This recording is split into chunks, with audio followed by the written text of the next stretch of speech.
भक्तों, अक्सर लोगों के मन में यह सवाल उठता है कि जब रावण कैलाश पर्वत उठा सकता था, अपने सिरों की आहुति दे सकता था, तो शिव का धनुष कैसे नहीं उठा पाया? और भगवान राम, उन्होंने कैसे उस धनुष को उठाया और तोड़ दिया? चलिए आइए अपनी इस जिज्ञासा को शांत करते हैं और जानते हैं इस विषय के बारे में।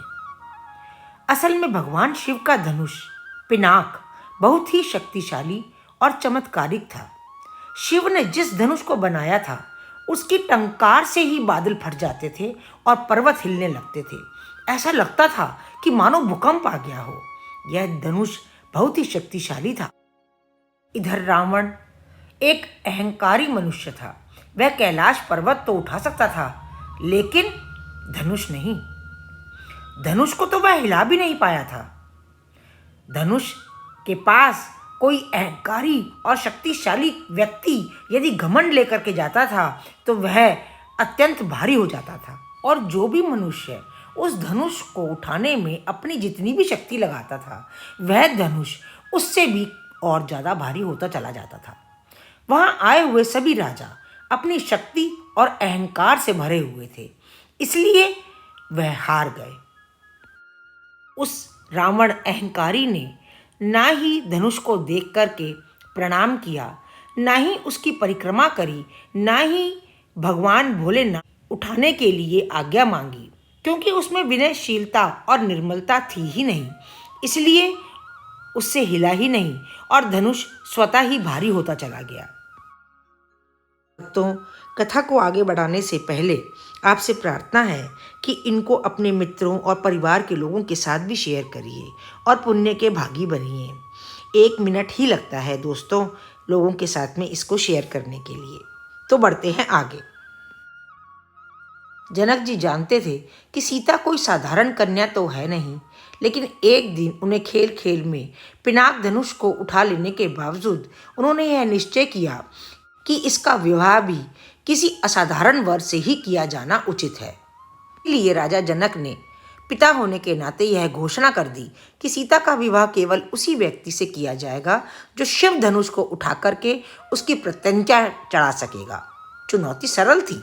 जो कोई भी मनुष्य धनुष को उठा लेता और प्रत्यंचा चढ़ा लेता, वह सीता से विवाह कर लेता। परंतु अपनी किस्मत आजमाने के लिए बहुत दूर दूर से लोग आए और अपने साथ अपने अभिमान, अपने घमंड और अपने शक्ति का प्रदर्शन भी लेकर के आए, जिस कारण वे इस चुनौती में हार गए। रामचरितमानस में एक चौपाई आती है, उठऊ राम भंजऊ भव चापा, मेटऊ तात जनक परितापा।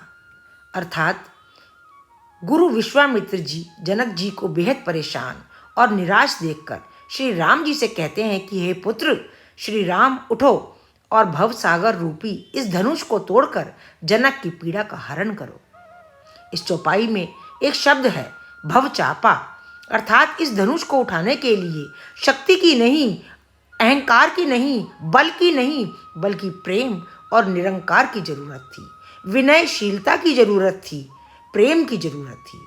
यह मायावी और दिव्य धनुष था। उसे उठाने के लिए दैवीय गुणों की जरूरत थी, जो कोई अहंकारी नहीं उठा सकता था।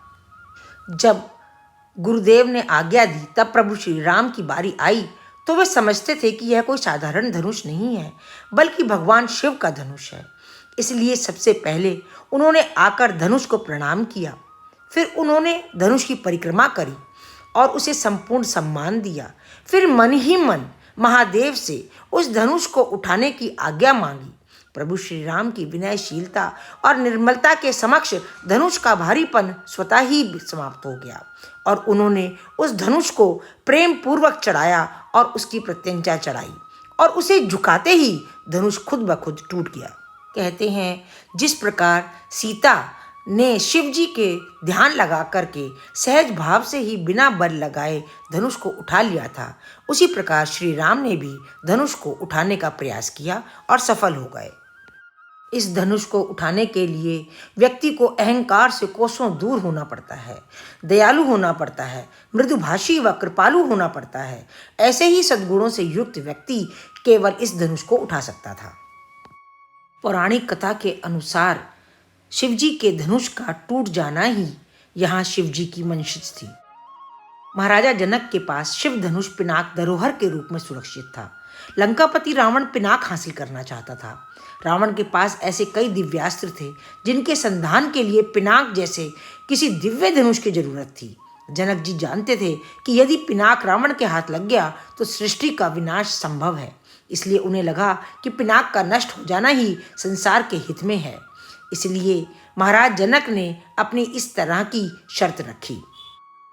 शस्त्रों की दीक्षा के दौरान महर्षि विश्वामित्र ने राम को पिनाक का संचालन भी सिखाया था।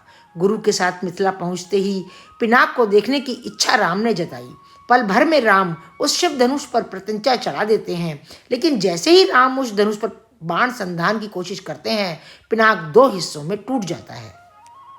हम सभी यह जानते हैं कि श्री राम अपने भोले बाबा के भक्त हैं और भोले बाबा की कृपा तब तक नहीं होती जब तक हम राम के भक्त नहीं बन जाते। तो राम अपने भोले बाबा की शिवजी के मन की बात कैसे ना जानते।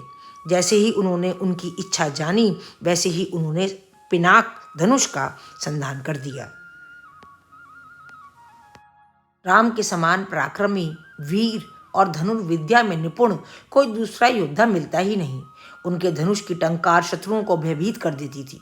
राम कई तरह के दिव्यास्त्रों का संचालन जानते थे। इन दिव्यास्त्रों का वेग और ऊर्जा सहन करने का सामर्थ्य भी राम के ही पास था। तो दोस्तों, इस पिनाक के शक्तिशाली होने का और वह राजा जनक के पास कैसे आया, इसकी पूरी कथा हम आपको अगले व्लॉग में बताएंगे। तब तक के लिए आप इस व्लॉग का आनंद लीजिए, इसको शेयर करिए और हाँ दोस्तों, सब्सक्राइब करना बिल्कुल मत भूलिएगा।